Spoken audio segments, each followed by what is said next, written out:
Good morning. We're going to do a little exercise this morning, a little visualization to get our days going. Happy Tuesday, January 28th. It's a beautiful day here in Northern California. A bit cold. Imagine for a moment that we have time traveled into the future and we find ourselves standing over the deathbed of somebody very old and very familiar. Yes, it's you.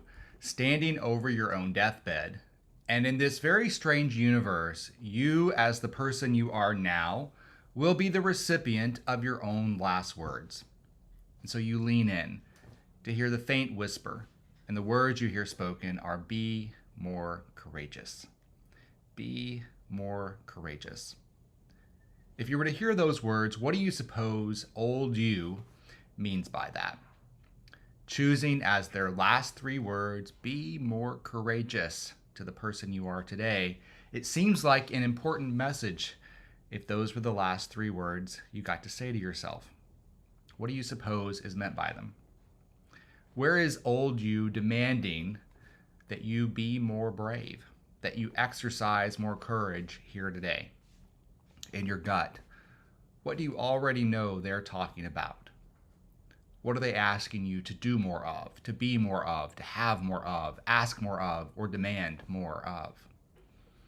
What do you need to do to be more brave right now in your business and with your health and your relationships? What part of your life is demanding more courage? And what keeps getting in the way of you exercising that courage? One of the things I know about myself and that I hear from my clients is that one of the things that keeps courage from appearing is that it keeps getting drowned out by the everyday worries of our lives.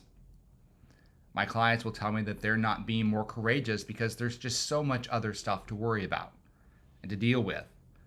And that keeps coming up and that has to be dealt with. And they'll say something like, well, life just keeps coming up and getting in the way. And I think this is a fundamental misunderstanding of what life is. Do you think life is supposed to be worrying about all the small stuff? Do you think so little of your life and your purpose that you believe it's supposed to be spent milling around in the mundane, wallowing around in the past, caught up in somebody else's drama, waiting around to take your cues from somebody else? I don't think so. I don't think that's what it's supposed to be. So I don't think life is getting in your way. I think you're getting in the way of life. I don't think that we were put here for all that small stuff. I think we were put here to do something that matters, something that's going to require a healthy dose of courage. So many of the things that get in the way of us exercising that courage necessary to create the life that we dream of are things that we've long outgrown, things that no longer matter. They are worries that are beneath us. We've outgrown them, but we've not let them go yet.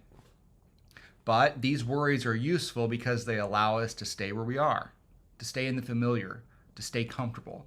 They stop us from growing into who we could become, and I would argue who we really are at our core. And if that resonates with you, if that makes sense to you, I want to encourage you over the next week to do a little exercise. I want you to track your worries. Just make a little note in your phone or on a piece of paper somewhere about the little things that keep coming up and taking your attention away from what it should be on. Write down those little worries that keep nagging you, that keep your mind occupied. And at the end of the week, look back at that list and make an honest assessment of whether you are fighting dragons or swatting at fruit flies. Are you slaying dragons or swatting at fruit flies? The thing about swatting fruit flies is that it makes us feel like we're really doing something. It takes a lot of energy and movement, and we can really wear ourselves out swatting at fruit flies. And at the end of the day, we can go home and we can say how much we've worked. Oh, I'm so tired. We can lay out all the fruit flies that we've killed like they're trophies. We can convince ourselves and others that we're really doing something worthwhile. But slaying dragons is something different altogether. It requires careful planning and strategy and strength and courage. And some days you will absolutely slay the dragon, and some days that dragon is going to have its way with you. That's hard. It's hard to look at yourself in the mirror or stand in front of the people that you love and go, yeah, the dragon got me today. Today was tough. I didn't slay the dragon today, it got me. That's hard. It's hard to admit when things don't go your way all the time. It's hard when things take time. It's hard when it's not a straight path to victory. And hard can hurt. But hard is why you were put here. It's what you were meant to do. Whether that's starting that business or writing the book or stepping in your community, being an amazing parent or spouse or being a great teacher who really makes a difference in somebody's life. That's hard stuff. And it's a struggle. And we know that. The hard stuff is doing your thing, whatever your thing is, as best you can.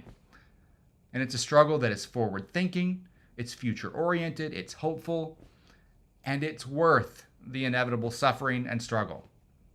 It's easy to take the shortcuts. It's easy to settle for less because less we can get by on. We can usually put a roof over our head and get our bellies full when we just settle for less. But as you know, pushing through to that next level, it's always hard, but it's worth it. Embracing that reality, though, alone takes courage. So what would you do this week? What would you do today if you were slaying dragons instead of swatting fruit flies? What are those situations that you would go face head on? What would you show up for and finally face? What have you been putting off? What conversations would you have? Maybe it's a conversation with a client. Maybe it's a conversation with somebody you love. What investments would you make in yourself or make in your business? What would you do to skill yourself up or take your business to the next level? To take a little risk on yourself. That takes courage. Where is more courage required in your life right now in order for you to be focusing on what matters for this season of your life? What would you have the courage to give up today if you were exercising more courage? Do you have the courage to give up a little bit of Netflix?